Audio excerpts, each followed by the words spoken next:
इस वक्त की बड़ी खबर आपको बता रहे हैं। बांकीपुर उपचुनाव रिजल्ट में अब बस कुछ ही घंटे बचे हुए हैं। कुछ देर बाद ये सामने आ जाएगा कि आखिर किसने इस सीट पर बाजी मारी है, किसके मुद्दों पर जनता ने भरोसा किया है। लेकिन इससे पहले आरजेडी कुछ ज्यादा ही एक्टिव नजर आ रही है। आपको बता दें, आरजेडी की तरफ से अब ये साफ कर दिया गया है कि रिजल्ट के बाद एक नए आंदोलन की तैयारी शुरू की जाएगी। इससे पहले आरजेडी 2 चरण में सरकार को घेरने के लिए आंदोलन कर चुकी है और अब तीसरे चरण की तैयारी शुरू करने वाली है, जिसका घोषणा जो है रिजल्ट के बाद की जाएगी। तो क्या कुछ चल रहा है, किस तरह से, और इसके बड़ी खबर एक ये भी सामने आ रही है कि महागठबंधन के अंदर भी तेजस्वी की नेतृत्व शैली को लेकर लगातार सवाल उठाए जा रहे हैं और तेजस्वी यादव ईमानदार नहीं है गठबंधन को लेकर, इस तरह के बयान दिए जा रहे हैं। तो क्या कुछ चल रहा है बिहार की राजनीति में, इसी में ज्यादा जानकारी के साथ मेरे साथ जुड़ रहे हैं मेरे सहयोगी हर्ष भारद्वाज जी। सर, सबसे पहले बात करते हैं, रिजल्ट के बाद एक बड़ी घोषणा आरजेडी की तरफ से होने वाली है। सरकार को घेरने के लिए तीसरे चरण का आंदोलन शुरू करने जा रहे हैं तेजस्वी यादव। तो क्या कुछ चल रहा है, क्या कुछ माहौल है? देखिए, प्रदेश अध्यक्ष मंगनी लाल मंडल की तरफ से इसका ऐलान किया गया है कि जल्द ही हम ये घोषणा करेंगे कि आखिर तीसरे चरण का आंदोलन हम कब से शुरू कर रहे हैं।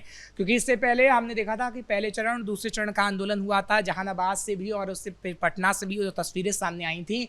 लेकिन अब इसकी शुरुआत आखिर कहां से होगी? क्या इसकी शुरुआत बांकीपुर से ही होगी? क्योंकि देखिए, कल बांकीपुर का रिजल्ट आ रहा है उपचुनाव का और कहीं ना कहीं तमाम सर्वे ये बता रहे हैं कि बीजेपी लीड कर रही है। खैर, हम भविष्यवाणी नहीं कर रहे हैं, एग्जिट पोल के मुताबिक ये चीज़ें बता रहे हैं। अब बीजेपी जीतेगी या फिर पीके जीतेंगे, क्योंकि आरजेडी का तो कोई औरा ही नहीं रहा और आरजेडी हार रही है, इस बात की तो गारंटी है। लेकिन कल क्या होता है ये तो कल पर ही निर्भर है, जब रिजल्ट आएंगे और सुबह तकरीबन तस्वीर साफ हो जाएगी। लेकिन इतना जरूर है कि अब आरजेडी के पास कहने को कुछ बचा नहीं है और आरजेडी के पास करने को कुछ बचा नहीं है। तो तेजस्वी यादव सोच रहे हैं कि चलिए आंदोलन ही करते हैं, और आंदोलन है इसका जिसका कोई औचित्य ही नहीं बनता। आपने सरकार से सवाल नहीं पूछे, आप विधानसभा के अंदर आते नहीं, सरकार से सवाल पूछते नहीं, और जब इतना बड़ा नीट छात्रों का आंदोलन चल रहा था तब भी आप पूरी तरीके से गायब रहते हैं। तो अब आप किस चीज को लेकर आंदोलन करेंगे? सवाल बड़ा है। क्योंकि देखिए, सिर्फ और सिर्फ ये दिखावा करना कि हम आंदोलन कर रहे हैं, क्योंकि अब जो तीसरे चरण का आंदोलन होगा उसमें मंगनी लाल मंडल की तरफ से कहा गया है कि हम जेल भरो आंदोलन चलाएंगे। आरजेडी के नेता गिरफ्तार होंगे तो सरकार गिरफ्तार करना चाहे तो करे, हम जेल भरो आंदोलन की शुरुआत करेंगे। क्योंकि ऐसी बात कहीं ना कहीं जंतर मंतर पर भी हुई थी। क्योंकि बिहार के अंदर जो हमने तस्वीरें देखी हैं, आरजेडी ने किस तरीके से कुछ छात्रों को बहलाया फुसलाया, उसके बाद आंदोलन के नाम पर तोड़फोड़ की गई, पुलिस वालों से मारपीट की गई। लेकिन सर, सवाल ये है, जब बड़े बड़े मुद्दे बिहार के अंदर थे, चाहे नीट पेपर लीक के मुद्दे की बात कर ले, भरत तिवारी एनकाउंटर के मुद्दे की बात कर ले, बंटी यादव हत्याकांड की बात कर ले, तब तेजस्वी ने आवाज नहीं उठाई है। ना उनकी तरफ से कोई ट्वीट सामने आया, हालांकि वो विदेश में बैठे हुए थे, लेकिन वो ट्वीट कर सकते थे, फोटोज तो डाल रहे थे, उनकी वाइफ ने फोटोज तो डाली हुई है, लेकिन ट्वीट कुछ सामने नहीं आया। तो ऐसे में जब बड़े बड़े मुद्दे थे तब आपने आंदोलन नहीं किया, और अब रिजल्ट के बाद ये कौन सा नया मुद्दा गढ़ने की कोशिश की जा रही है? देखिए, दरअसल तेजस्वी यादव या तो खुद नहीं समझ पा रहे हैं कि उन्हें करना क्या है, या तेजस्वी यादव का कोई सलाहकार है जो उन्हें गलत सलाह दे रहा है। और उस सलाहकार के बारे में तो रोहिणी और तेज प्रताप यादव बता भी चुके हैं। क्योंकि देखिए, सलाह तब देनी चाहिए थी जब मुद्दा उठ रहा था, जब मुद्दा चल रहा था। अभी तमाम मुद्दे हैं नहीं, कोई मुद्दा है नहीं बिहार के अंदर, लेकिन फिर तेजस्वी आतुर हो गए हैं कि चलिए एक आंदोलन करते हैं। और आपने ठीक बात कही, क्योंकि देखिए, भरत तिवारी के बाद जो बंटी यादव का मामला सामने आया, बंटी यादव की मां की तरफ से ये कहा गया कि मुझे तेजस्वी यादव पर भरोसा है, क्योंकि वो भी यादव समुदाय से ही आते हैं। लेकिन तेजस्वी यादव ने सिर्फ फोन पर बात करके छोड़ दिया, और वो भी जबरदस्ती एक नेता ने फोन पर बातचीत कराई, क्योंकि तेजस्वी यादव अपनी पत्नी का बर्थडे बनाने में बिजी थे और सिर्फ 5 सेकंड की बातचीत हुई, उसके अलावा कोई बातचीत नहीं हुई। और तेजस्वी यादव बिहार के अंदर कहते नहीं थकते हैं कि यादव समुदाय हमारा है, यादव समुदाय के वो उम्मीदवार बनाते हैं, और यादवों की राजनीति वो हमेशा से करते रहे हैं। तो अब तो आपका यादव भी साथ नहीं देगा, क्योंकि बंटी यादव की मां कह चुकी हैं कि तेजस्वी यादव से जो उम्मीद उनकी थी, उन उम्मीदों पर पानी फिरने का काम हो गया है, और तेजस्वी यादव का आगे आने वाले समय में हम साथ नहीं देने वाले हैं। दूसरा, भरत तिवारी एनकाउंटर को लेकर देखिए, आरजेडी नेताओं ने कितनी राजनीति की, और जब एसटीएफ के जो एक सिपाही था उसको कहीं ना कहीं गिरफ्तार कर लिया गया, तो मां ने, भरत तिवारी की मां ने, आशा देवी ने ये कहा है कि नहीं, हम सरकार पर भरोसा रखते हैं और आगे आने वाले समय में कई और की गिरफ्तारी होगी। तो आरजेडी की तरफ से कहा गया कि उनको जबरदस्ती बुलवाया जा रहा है। अब जब मां मीडिया के सामने बयान दे रही हैं, गिरफ्तारी हो रही है, पिता कह रहे हैं कि नहीं, हमें सम्राट पर भरोसा है, तो आप जबरदस्ती उनकी जुबान पर अपनी जुबान आंदोलन क्यों रखना चाहते हैं। तो देखिए भरत तिवारी का एनकाउंटर का मुद्दा भी छिन गया और पंटी यादव की हत्या का मामला भी आप देखिए, उस पर भी सही से राजनीति वो नहीं कर पाए। बात नीट छात्रों की जहां तक आती है कि नीट छात्रों को लेकर ही 2 चरणों के आंदोलन किए गए थे। अब तो नीट पेपर लीक को लेकर बिल भी आया और पास भी हो गया है, तो अब उस मुद्दे पर भी आपका कोई राजनीति करना औचित्य नहीं बनता है। तो और अगर चौथी बात आप ये कहते हैं कि नहीं महंगाई ज़्यादा है, नहीं हम बेरोजगारी को लेकर कर रहे हैं आंदोलन, तो बेरोजगारी को लेकर तो आप भी विधानसभा चुनाव में कोई दे नहीं पाए ना ब्यौरा। जब आपने कहा कि हम हर एक घर के व्यक्ति को सरकारी नौकरी देंगे, लेकिन आपके पास ना तो बजट को लेकर कोई प्लान था और ना ही आप जनता को ये बताने में कामयाब हो पाए कि हम बेरोजगारी दूर करेंगे कैसे, रोजगार देंगे कैसे। तो आपके पास तो कोई मुद्दा बचा ही नहीं है।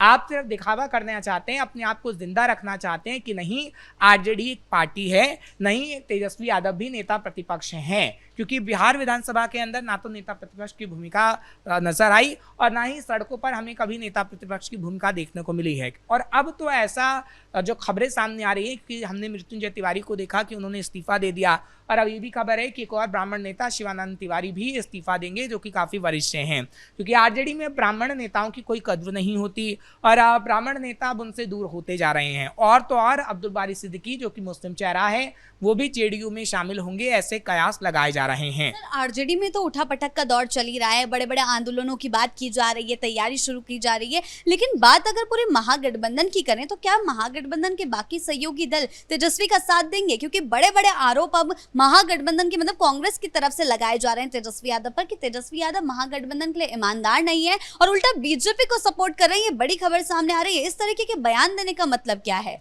देखिए कहावत है ना कि जब लोहा गर्म हो तो हथौड़ा मार देना चाहिए, और वही काम कहीं ना कहीं कांग्रेस पार्टी कर रही है, क्योंकि आप देख रही हैं कि तेजस्वी यादव हर जगह से फंसते हुए नजर आ रहे हैं, लोगों की नजरों में वो गिरते नजर आ रहे हैं, कोई उनके पास मुद्दा नहीं है। तो अब कांग्रेस भी कहीं ना कहीं तेजस्वी पर आग के छींटे डाल रही है और कहीं ना कहीं तेजस्वी को बताने का प्रयास कर रही है कि आप हमेशा छोटे भाई की भूमिका में थे और आप छोटे ही रहेंगे, राहुल गांधी बड़े भाई की भूमिका में थे। और आज भी ये बताया जा रहा है और इसलिए आरोप लगाए जा रहे हैं कि बांकीपुर में तेजस्वी यादव इसलिए नहीं गए विदेश, इसलिए चले गए क्योंकि बीजेपी से उनका लिंकअप हो गया था। और कांग्रेस की तरफ से आरोप लगाया जा रहा है कि तेजस्वी ने कभी भी सधी हुई राजनीति नहीं की और तेजस्वी की वजह से ही कांग्रेस 6 सीटों पर सिमट गई। अगर तेजस्वी चाहते मिलकर काम कर सकते थे तो आज सरकार महागठबंधन की बिहार के अंदर होती। खैर ये किस चीज को लेकर कांग्रेस कह रही है तो खैर वक्त ही बता पाएगा, क्योंकि कांग्रेस की एक प्रेस कॉन्फ्रेंस भी रखी गई है। अभी तो सिर्फ बयान सामने आया है और ये प्रेस कॉन्फ्रेंस बांकीपुर उपचुनाव के बाद रखी गई है।